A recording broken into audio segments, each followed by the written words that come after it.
Hey, recognize this sound? Across many cultures, clapping is a way we acknowledge, celebrate, and encourage.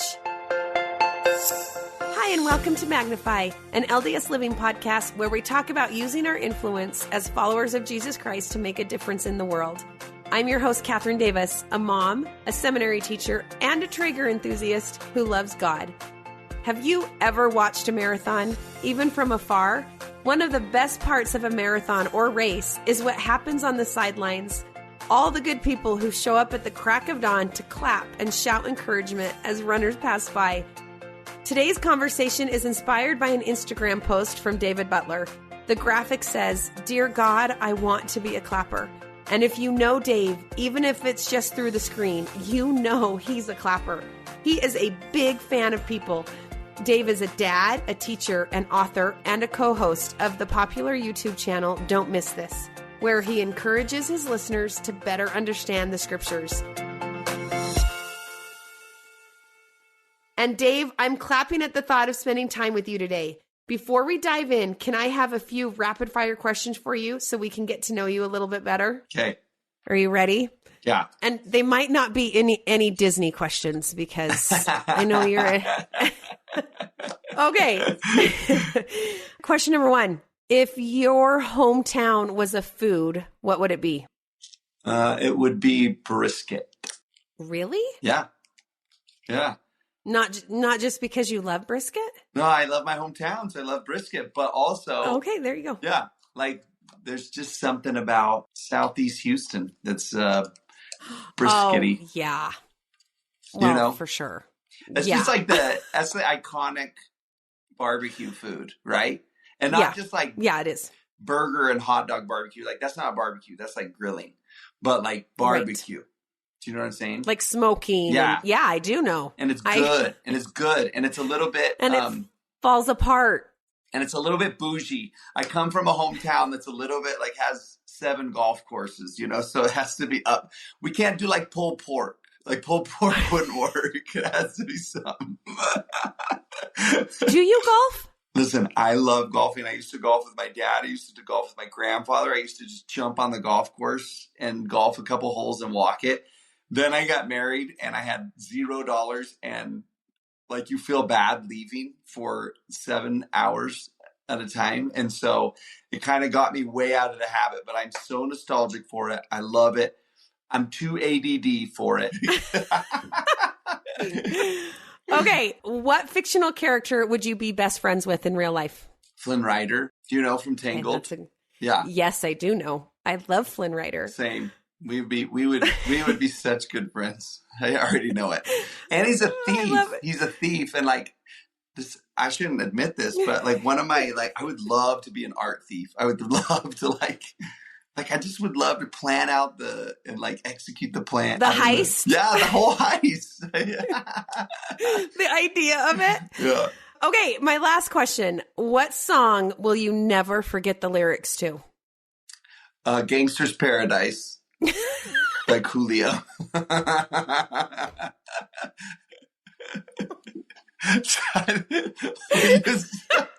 It came out like my freshman year of high school, and me and my sister used to listen to it every day on the way to seminary. It warmed up our heart for worship. But yeah, and so sure, that's so good. What good questions. Thank you for like making me laugh. So fun. Hey, I actually want to talk to you about an Instagram post, one of the many that you posted, but this one in particular stood out to me. It was something you posted several months ago. I'll read a portion of it and then can we talk about it? Here it is. A friend was over the other night, one of those friends that knows the code to the front door, my favorite kind.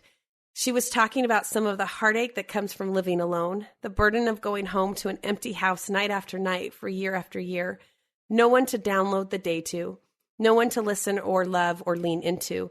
She said in a particularly sad moment, a moment when she needed others, she prayed, God, can you please send me a clapper, an angel or someone to just be a clapper for me, someone to celebrate with me, encourage me, someone who can just cheer me on. The second she said it, my mind was made up. I am going to be a clapper. I actually loved that phrase. And there are a couple of things. It sounds like you learned a little bit more about your friend from what she told you.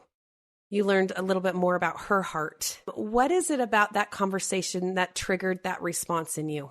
I don't know. It's interesting that as you read that, I remember the phrase, I want to be a clapper, that I posted about, but I'd forgotten actually until just right now that is why I wrote that, that it was that conversation that kind of spurred that on. And I don't know, that it's so easy to just see people as numbers today, and just like, especially in the world we live in where, Instagram, like you just liked by 25 people or whatever.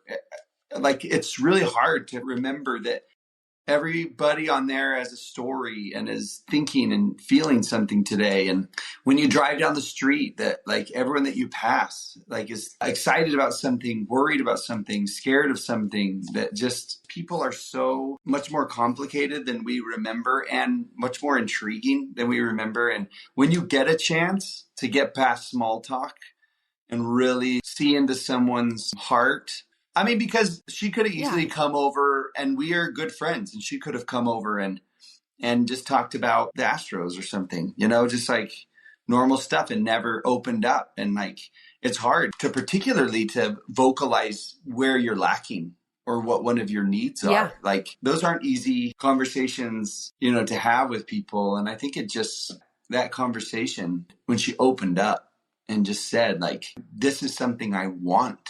Like, I need it in my life. It just kind of, I don't know, it connects you in a really powerful way, because I might not want that particular thing that she's talking about, but I do know what want is. And I do know what lack is in my own ways. And so I can't even remember what your question is. I'm just kind of going on and reliving the experience right now, and I don't even remember. Well, I love it because it's that response that you had of, I want to be a clapper, right? Yeah. And maybe it's the vulnerability she shared with you, and that's hard. Like, that's hard to be vulnerable with someone. Yeah, and do you know what? And maybe I just say this too. When someone's vulnerable, or at least in that particular situation, when she's vulnerable with me, it right away makes me remember and think about my own insecurities and my own vulnerabilities, right? Where she's just like, this is where I feel forgotten and unseen and heavy. And then you kind of realize, when you think to yourself, oh, I know what forgotten and heavy feel like. And I was like, oh, yeah, if I'm in a place right now where I can encourage you, then I'm going to. And it just reminds you that when she walked in the door, she didn't come in mopey. She came in happy, regular self. And that whole situation just reminded me, like, oh, a lot of people act like they've got it all put together. And they're managing. Most people are managing for the most part, right? But then it just reminded me, like, there's so many roles I could take in relationship with people. I could be the fault pointer outer. I could be the advice giver. I there's so many things I could be, and maybe people need them. You need someone to be your wingman to point out your blind spots. Sure. You need someone to give you advice and help you and correct you and stuff like that. Great. But people also need a clapper. People need someone to encourage them. And I love that that's the phrase she used. Like, I've never thought of that as God sending her a clapper. Yeah. Right? And what do you think it means to be a clapper? You talked about encouraging someone, but what do you think that looks like? It's funny that when you say it, images come to mind, right? It would be so fun to know what everyone listening, what their image comes to mind. And mine's like, I once ran this 10K. It was so dumb, but it was on a parade route. And the very last stretch of it, the people were already lined up for the parade. And so instead of just sitting there, they just clapped for every runner that came through. And like, that's the image that I get of somebody who's just encouraging, but also like, I'm going to congratulate what's really good about you. This is what I see that I think you're winning at. This is what I see that is one of your gifts. This is whatever that is. But I love thinking of being a clapper as both an encourager and also as someone who is recognizing and acknowledging the good, you know? Is my form off when I'm running? Yes. Was I panting more than a grown person should, like a 10K? Like I was like breathing as if I'd run a full marathon, but it was only 6 miles, you know? But there are a select few people who I think would ask me for advice and correction, and I would give it to them because of the relationship that we have. But that's a very small number of people that I have that particular kind of relationship with. And I think people overstep their bounds too much with that. And I'm like, why not enter into all interactions with people with the trajectory of being a clapper? Why should that not be default? And I wonder, David, if the relationship you have with those select few who actually would want advice from you is because you've been a clapper for them before you ever gave them advice. Yeah, maybe so. Well, that would be, I think that feels natural. That feels like that would be the order of things, right? Where, even if you do give correction, you're giving it through a lens of encouragement. Like, because that's the way you see people. That's the way you interact with people, is through the color and lens of encouragement and seeing what's good. So everything that you know, maybe it's just it's a good first layer for everybody. Well, and it's so fun. Yeah, right. Like it's so fun to be a clapper. Right. I think so too. Listen, you know that scene in the Book of Mormon when people are getting baptized and it says they all clap their hands? Yes. I'm like, where's that? We need more of this happening. I know when we were like at home church during COVID, I was like, we clap. Yeah. Like we're gonna clap in home church. 100%. Why'd you stop doing that? You should have taken it to like church. I should have. Right. I'm going to. Yeah. I'm going to. See what happens. Do it. I'll tell you what happens when I do it. So besides the race, has there been another clapper in your life? Has God sent you a clapper? Man, do you know what? I feel like most of my relationships with people are that kind. I think probably because I distance myself a little bit from people who are complainers or fault-finding people. Well, I'll be friendly and whatever, but I think I just kind of have most people that I have a relationship with. We kind of have just a symbiotic, like encouraging relationship. I will say this. Sometimes I think because a lot of people watch, my podcasts and have read my books and stuff, they'll be a natural encourager and clapper to me, like give a lot of compliments and say a lot of things like that. And so one of the things recently is I started to think, are these all sincere, or are people just trying to be nice because, but then I was like, actually, I'm just going to let people be nice. Like, I'm just going to take them and just like, if I'm like, what's your motive? It's just like to be nice. And I'm like, awesome. Like, why would that not be, somebody's motive? Even strangers. But yeah, I feel like number one, I should say, is Jenny. That's my wife. And I've always been a dreamer. And I've always been an idea generator and have a new thing I want to do all the time. And Jenny's always been a clapper for me. Like she's always just... I love that. Yeah, go for it. Do it. I think you should. And not only like encourager, but also someone who... And you can't always be this to people who will help facilitate whatever circumstances are needed for that to happen. She's just like, okay, then if I have to take on an extra heavy load of taking care of the family so that you can, I will. So not only just like mentally supportive, but also like, okay, let's just do what we need to in order to let this happen. I seriously have so many. I really like that question because I'm like going through a list of all these people in my life. And I'm like, I honestly have so many people like that who are so encouraging and so like celebratory that I can share good news with. Yeah. And I love that idea of that, like, send me a clapper or that God is a clapper. And And I've thought so much about that. And if really we want to be clappers, like the perfect example we have to follow is Jesus Christ. There are so many examples in scriptures of where Jesus Christ is encouraging and celebrates the good, right? And is there a time in the scriptures or a story that stands out to you where Jesus was a clapper or where he was celebratory? Yeah. One of the ways I can think of right off the bat is I love John chapter 1. That's a chapter where people meet Jesus for the very first time, some of them. And I love their first interactions with him. And two in particular stand out to me. One is he meets someone whose name is Simon, but on day one gives him a nickname. He sees him in the very first meeting. He's just like, I'm actually going to call you Peter from now on, which means the rock, you know?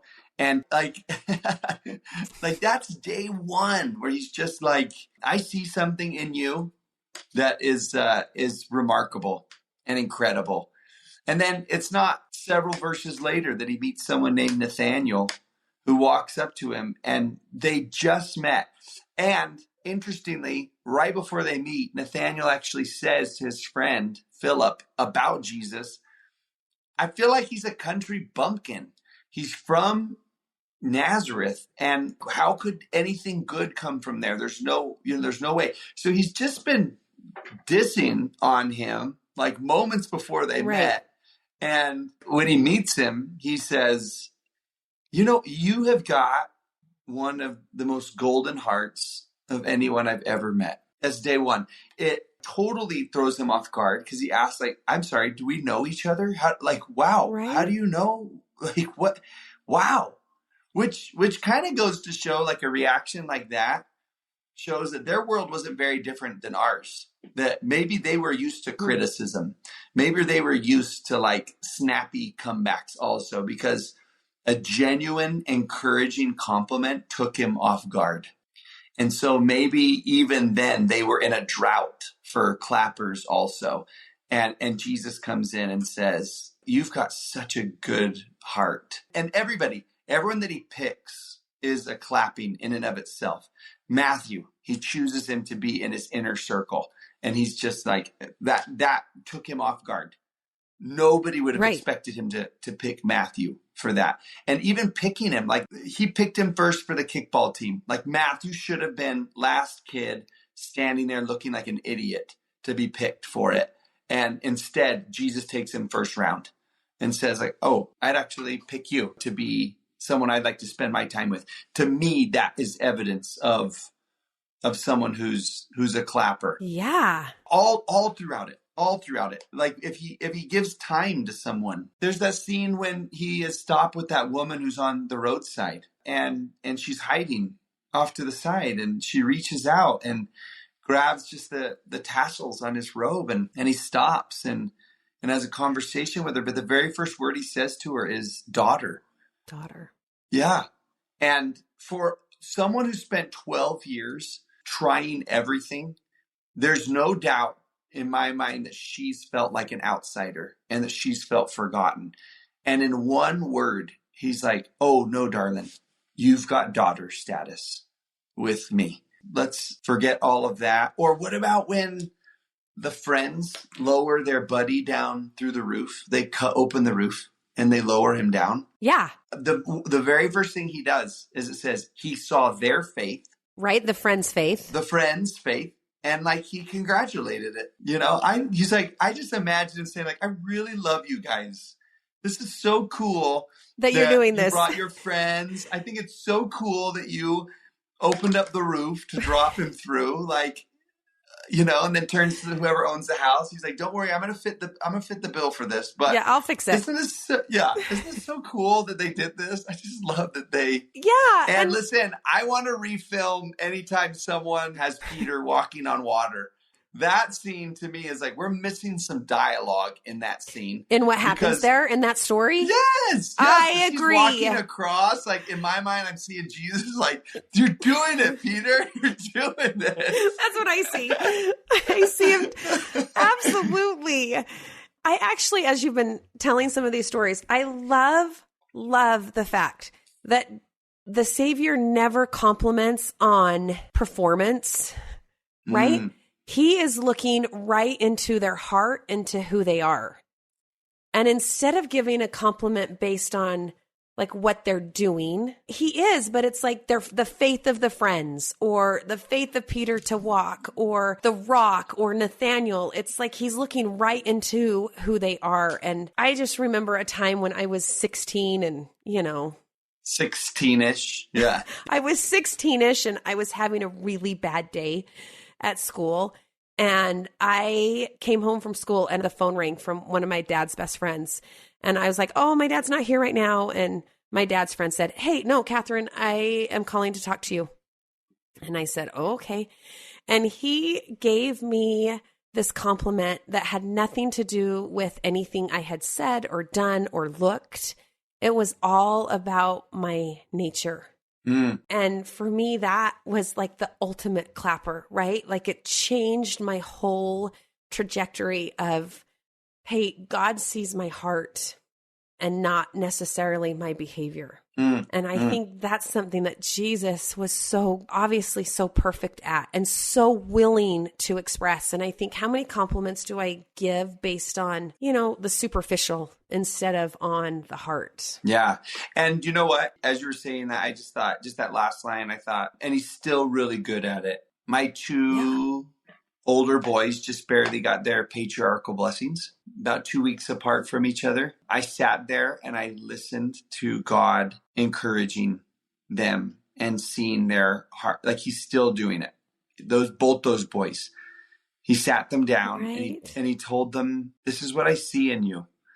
This is who you are. This is what I'm so proud of both of you. Anyways, it was so awesome to sit there. I've never been in anyone else's patriarchal blessing besides my own. And so to sit there and hear God encourage these two boys, I just loved it. I loved it. And if we can be his hands, if we want to be his hands, then can we encourage in a similar way? Yeah. Can we clap and cheer and support? Yeah, there's that line. We've already brought up the other ones, to mourn with those who mourn and comfort those who stand in need of comfort. But then there's that line that says, and to stand as a witness of God at all times and all things and all places. And it's like, okay, then what would God say in this particular situation? And what would God say to this particular person? And I think the evidence is overwhelming that he would see what's good and he would say how to be a witness of God, I think, is to be a clapper, is what that means to me. And actually, you wrote, it's quite miraculous how you can give away part of your heart and have the result be more. You describe this as like God's business model, that you give away your heart and he gives you more. Can you tell me a little bit more about that? Yeah. God's economy, God's business model is just upside down. It's not the way that we expect it to work. And it's confusing mathematically, right? Where you're just like, that doesn't make any sense, right? It should be, give this away. He says, lose your life and then you will find it. And you're like, actually, that doesn't make any sense. Because if I lose my life, that means it's gone, right? I'm in the red on that one. And his economy is different. It doesn't make sense. You should be depleting your resources, but instead in God's economy, they're multiplied. It's what I call the upside down kingdom. Like everything is upside down about it, where you're just like, it should function this way. This is the way most people function. And it's like, but not in my kingdom.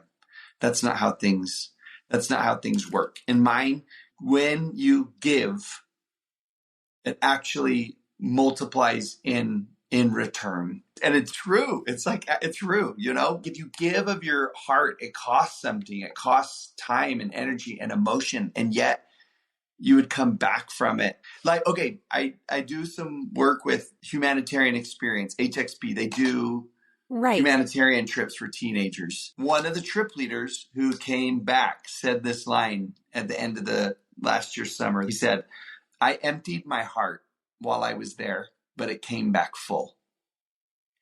And he was talking about how much he gave to the kids when he was there and how much he gave to the project that they were working on.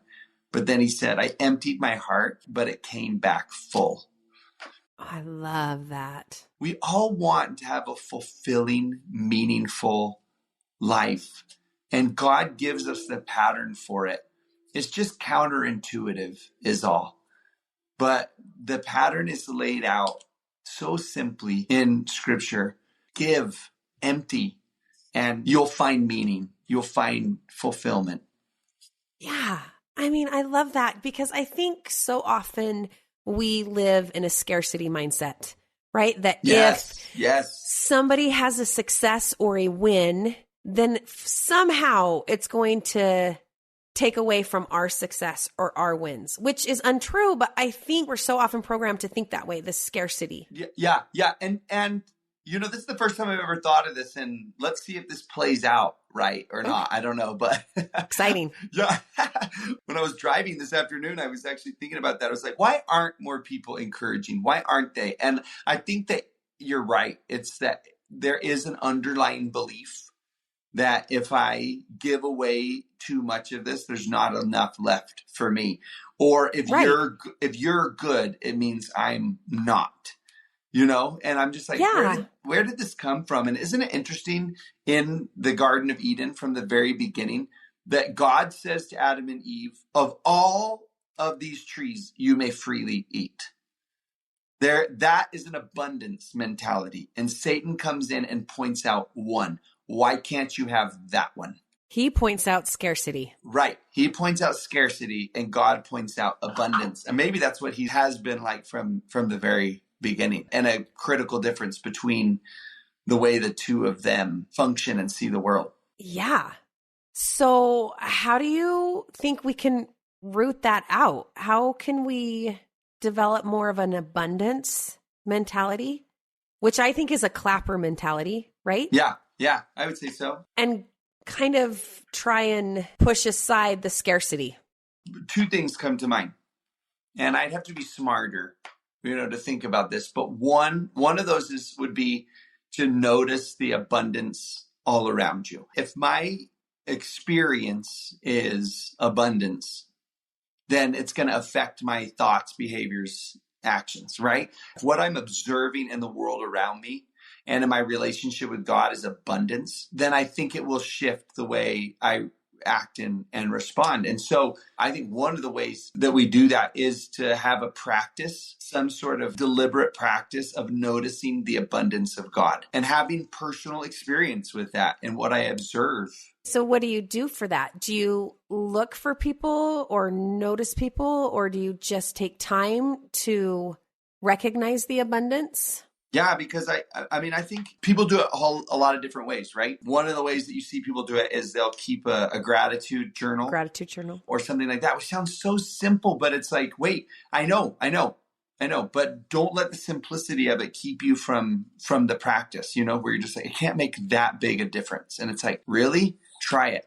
So I don't want someone to dismiss like the simplicity of it or because it sounds cliche, but it's like, you actually have to train your mind to notice what you want it to notice, And if anyone needs evidence of this, go buy a car, right? And if you buy a car and you're looking at Honda Accords, then you are going to notice every Honda Accord on the road that there's ever been. And you didn't notice them yesterday, but you just told your mind, which is a gatekeeper because it can't process everything that it sees, what you're interested in your mind processing and noticing.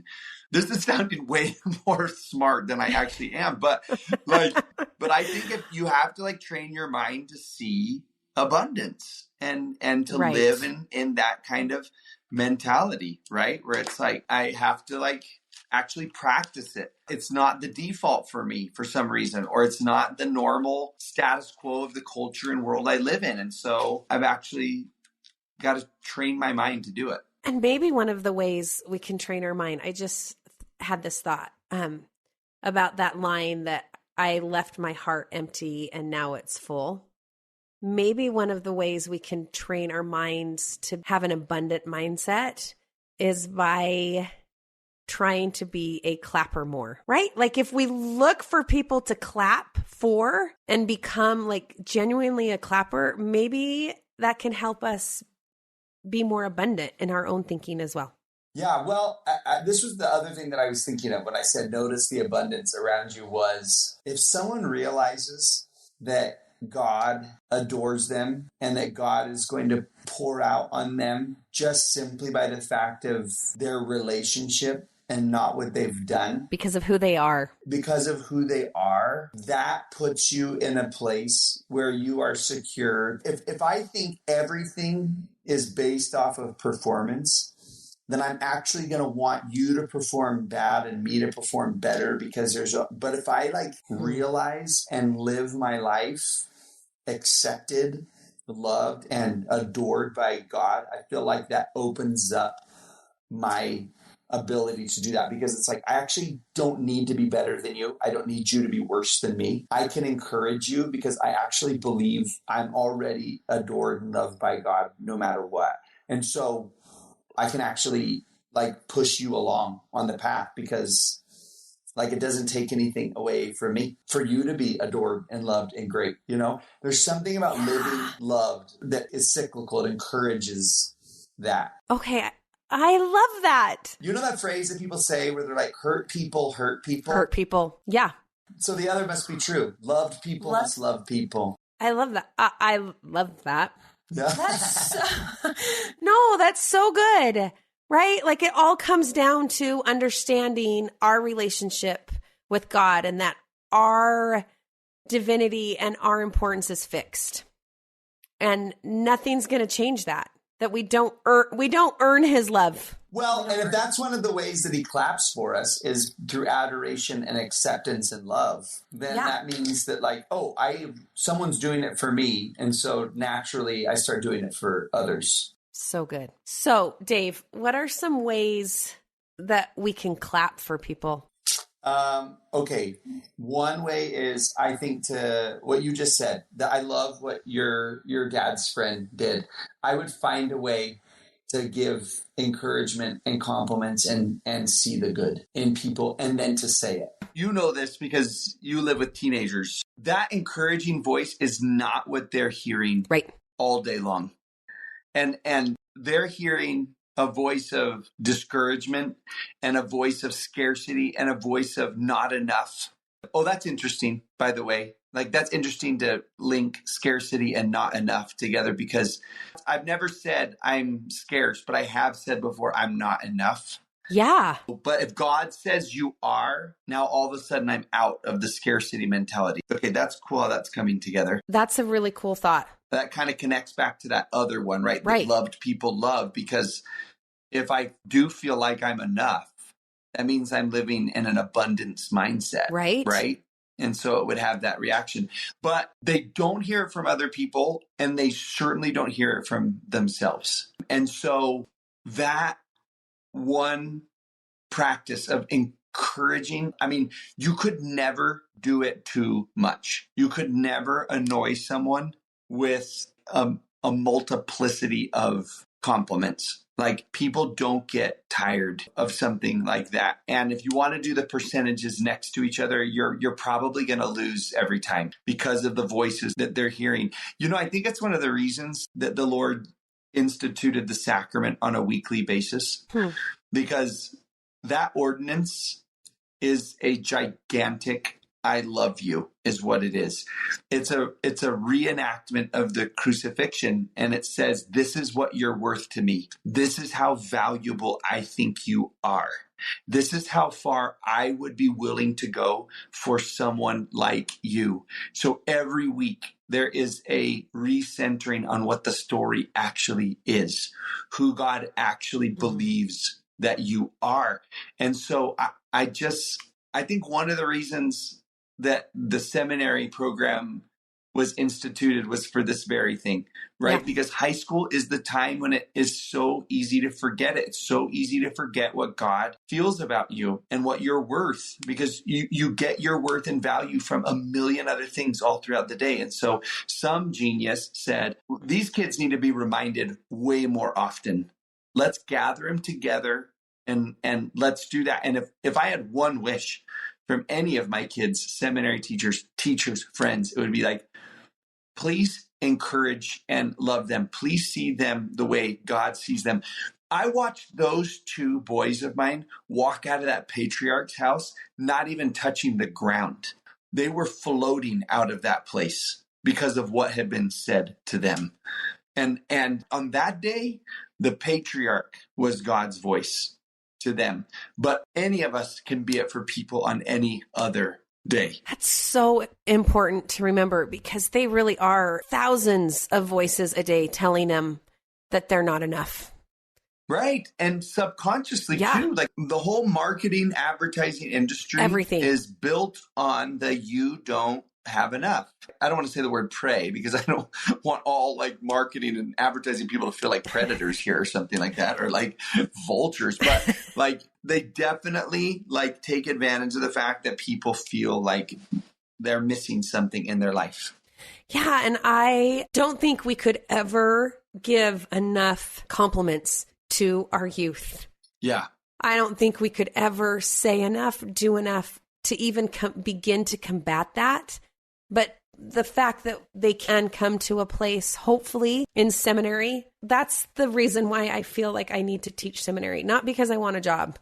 Yeah. But because I feel like I need to love them. Yeah. They all need a clapper.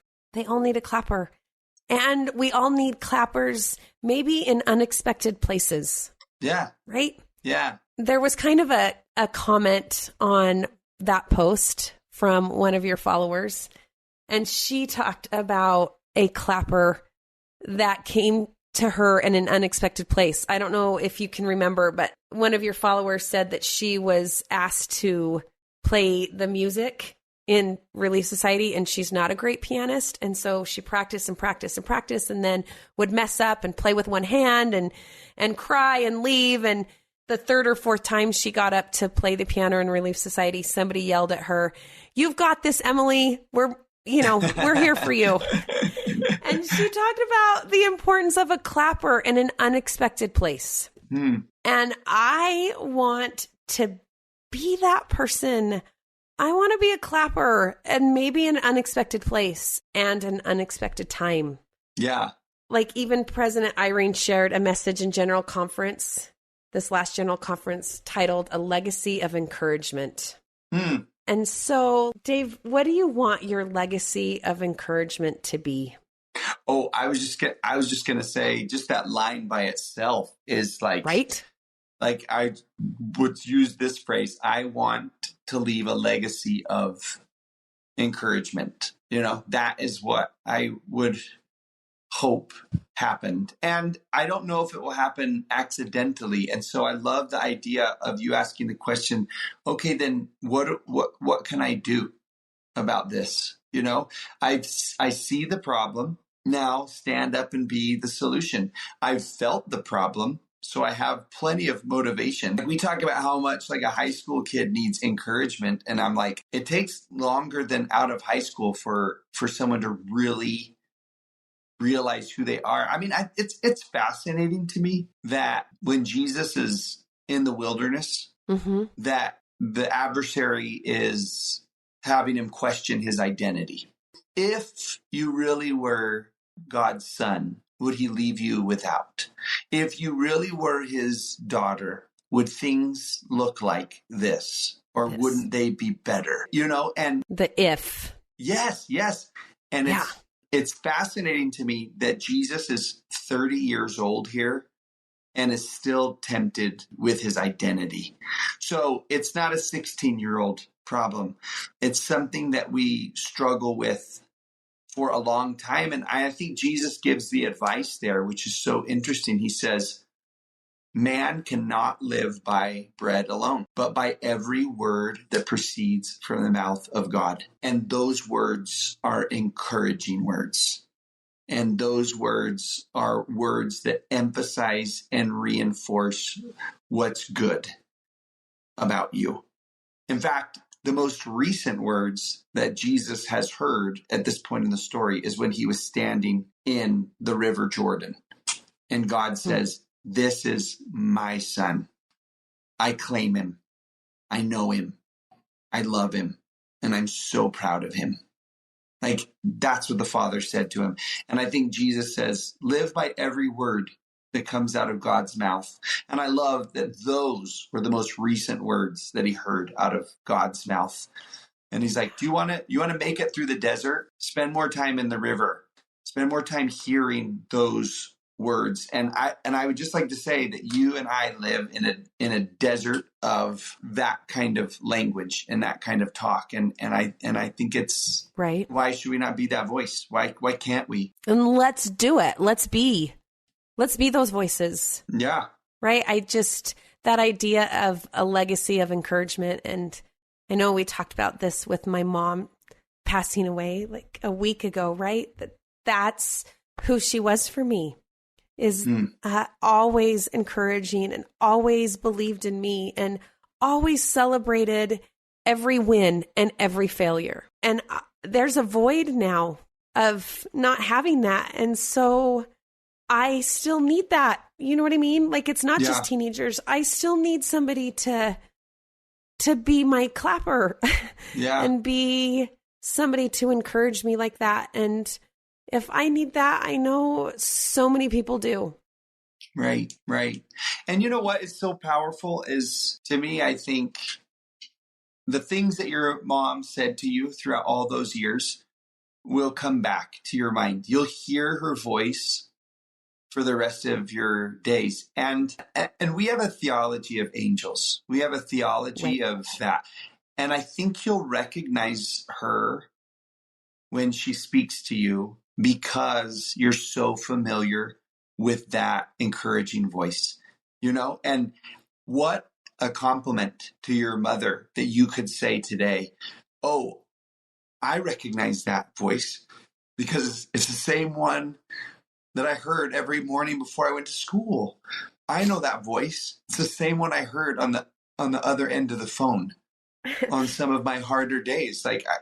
Like that's been the consistent voice. And so when it comes again, you'll recognize it. And that is, to me, a legacy of encouragement. I feel like we do the same thing with God. When I read how he speaks to people in scripture, it helps me recognize him more clearly today, and if the voice is, I can't believe you did that, you should be ashamed of yourself, I'm like, that's not God's voice. That's not what it sounds like. But when I hear this, like, you're okay, you can do this, that kind of voice is like, I know that voice. I've heard that voice before, and I recognize it for what it is. And so, man, what a compliment. I've done my job. If the kids leave this house and can lead the rest of their lives, knowing they can always listen for that voice from me. And can we listen for that voice from God? Yeah, right. Yeah, there's that. Nephi gives that phrase, angels speak by the power of the Holy Ghost. Right? And isn't that interesting that it's like, oh, when they speak, you actually won't be able to differentiate whether it's the Godhead speaking or an angel speaking. And I would like to live a life like that, where the words I speak to you, if I were to text them out to you, you would not be able to differentiate whether God said it or whether David Butler said it. And that's the kind of legacy I'd like to leave. It's beautiful. Dave, we've talked about so many little takeaways, and there's so many thoughts running through my mind. But every episode, we like to leave our viewers with one small or simple idea or action that they can implement over the week. So if you were to choose one small thing that we could do to be a clapper, what would your suggestion be? I want to give more than one. So I'm going to give just one. say what. Give more. No, well, this is something I haven't thought of much until just right this second. And it would be this. I think I would start by speaking kinder and being more encouraging and more uplifting to yourself. Start there. Start to push against that scarcity mentality and not enough mindset in you, And then I think you'll be in a place where you can begin to do that so much better for other people. I love that. Of all the things I think you can do, which I think there's a lot to like get out of a scarcity and into abundance. But just as we've been talking, I've just thought, I think my biggest scarcity mentality happens with myself and the way I see myself. And so if I can love imperfect me, if I can see what's good inside myself, I think that will shift the ability to be able to see it more clearly and be more comfortable pouring it out and giving it to others. You are awesome. Oh, well, thank you, clapper. That's my new mantra. I'm a pretty good clapper with like my kids and sporting events and stuff, but yeah, I'm going to take that into every aspect. I'm going to be a clapper. Yeah, same. I love it. Same. It was so fun to have you here today, Dave. And if you want to hear more thoughts from Dave, you can follow him on Instagram at Mr. Dave Butler. And don't forget to follow us on Instagram at Magnify Community. And of course, subscribe and listen to the Magnify podcast wherever you get your shows. Thanks for being here, and let's meet up again next week.